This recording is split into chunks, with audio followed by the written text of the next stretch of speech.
% በላይ ነው ማለት ነው። ላይ ሲኦሲ ፈተናው ራሱ ለምሳሌ ስለምንድን ነው የሚጠይቃችሁ? ሲኦሲ ኤግዛሙ ከ30% ብለኛል። ስለምንድን ነው የሚጠይቀው? ጥያቄው ለምሳሌ አንድ ሰው ህግ ከመግባቱ በፊት በአጠቃላይ ስለ ህግ አንድ ሰው ምን አይነት ዕውቀት አለው የሚለውን ለማወቅ ስለሚፈልግ ህግ ራሱ ምንድነው የሚል ጥያቄ ሊመጣ ይችላል።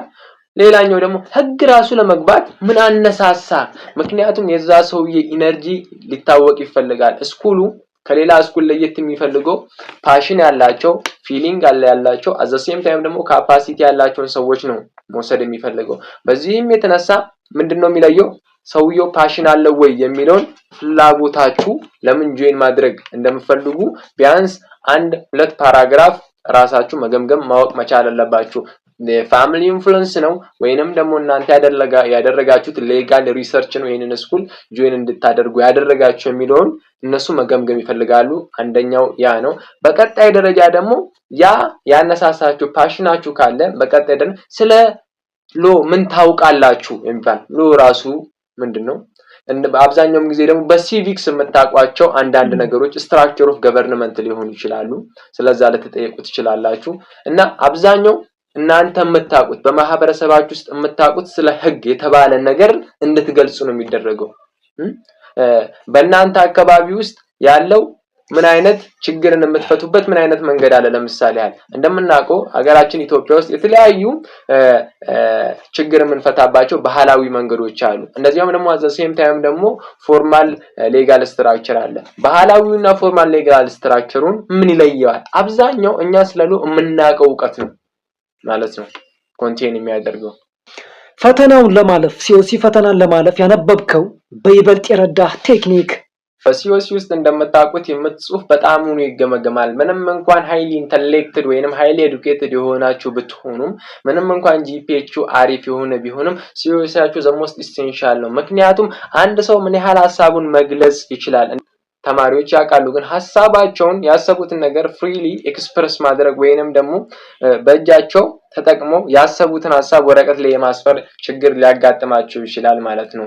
ትልቁ ነገር በሲኦሲ ላይ እንድታደርጉት ወይንም the most essential strategy በሲኦሲ ውስጥ ምንድነው ያሰባችሁትን ሐሳብ በአእምሮአችሁ ውስጥ ጥያቄ ትጠይቃላችሁ። በአእምሮአችሁ ውስጥ የተጠየቃችሁትን ጥያቄ በጣም ግልጽ በሆነ ወይ ማንንም ግለሰብ ሊረዳው በሚችለው ወይ ሲምፕል የሆነ እንግሊሽን በመጠቀም ምንድነው ፕሮቫይድ ማድረግ መቻል አለባችሁ። ሎጂካል የሆነ ኮሄረንት ያለው ቀላል ቋንቋ ሐሳብ መግለጽ ነው የሚጠበቅብን ማለት ነው። ታችሁ ጽሁፍ ምንም እንኳን ግልጽ ሆኖ ሳለ ሎጂካሊ ሪሌቫንት ከሆነ ተቀባይነቱ ያነሰ ነው ማለት ነው። ሐሳባችሁን አንደኛ ሐሳባችሁን መግለጽ፣ ሁለተኛ የገለጻችሁት ሐሳብና የተጠየቃችሁ ጥያቄ ያለው ስብጥር፣ ሶስተኛ ደረጃ ደግሞ ከስብጥርም ባሻገር ያለው ሎጂካል ኮሄረንሲ ባለ ማለት ነው። ያ ነው። በመጀመሪያ ዓመት እንደተቀላቀልክ ሲኦሲን አልፈ ያጋጠመህ ገጠመኝ ካለ የትኛው ሳብጀክት ነው ይበልጥ ቻሌንጂንግ የነበረ? ውጤታችሁ እስከ ፈርስት ሚኒስተር ጋር እንዴት ነው ማለት ከቅድሚያ ከመግባት ጋር የነበረ? በጣም ጥሩ። ሎ ስኩል እኔ ልገባ አካባቢ አንድ ከገጠሙን ቻሌንጆች መካከል ፈርተን ነበረ። ፍሬሽ እንደመሆናችን መጠን ብዙም አናቅም ነበረ እና ምን አለ በዛን ጊዜ በጣም ብዙ ተማሪ ነበረ የተወዳደረው ይመስለኛል። እኛ አካባቢ ወደ 218 ምናምን ተማሪ ነው የተወዳደረው። የሚፈልገው ደግሞ እንደምታውቁት በሎ ስኩልስ በጣም ሚኒመም የሆነ ቁጥር ነው የሚፈልገው። ገባን፣ ተወዳደርን። ጥያቄውም አሪፍ ነበረ። ፍርሃት ነበረን በዛ ጊዜ ምን ያህል ተማሪ ይወስዳል ምን ያህል ተማሪ አይወስድም። ከዛ ከ218 ተማሪ ውስጥ ሊወሰድ የቻለው ተማሪ ስንት ነው ሰሌክት የተደረገው? 46 ተማሪ ነው ማለት ነው።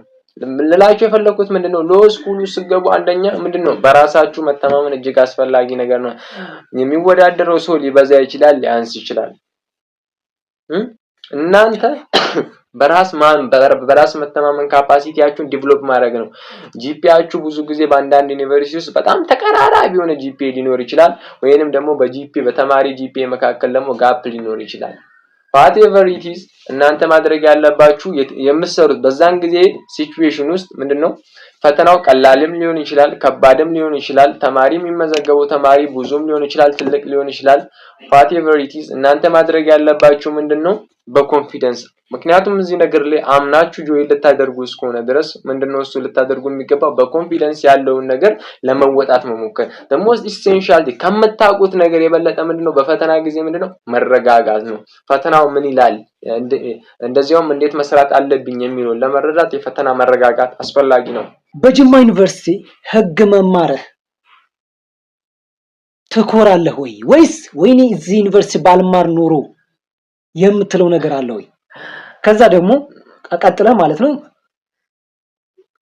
ግሩፕ ዲስከሽን የክላስ ተሳትፎ ወይም ኤክስትራ ካሪኩላር አክቲቪቲ ወይም ከትምህርት ውጭ ያሉ ተሳትፎ ክለቦች ላይ መሳተፍና የመሳሰሉ ነገሮች ላይ በመሳተፍ ምን አይነት ሚና ትጫወታለህ? ምን አይነት ሂደትስ እየሄድክ ነው የሚለውን ደራርበህ እንድትመልስልኝ። ኦኬ ሎ ስኩል ውስጥ ከገባችሁ ከሚያጋጥማችሁ ነገሮች መካከል አንደኛው ምንድነው ስኩሉን ጆይን እንዳደረጋችሁ የሚገጥማችሁ እጅግ በጣም ብዙ ነገር አለ ማለት ብዙ ተማሪ የሚያስበው ስኩሉን ከገባችሁ በኋላ ስኩሉ እጅግ በጣም ዲፊካልት እንደሆነ እንደሚከብድ አብዛኛው የገባው ተማሪ እንደማይወጣው ተደርጎ ነው የሚታስበው። ይህ ኮምፕሊትሊ ሮንግ የሆነ አስተሳሰብ ነው ካሉት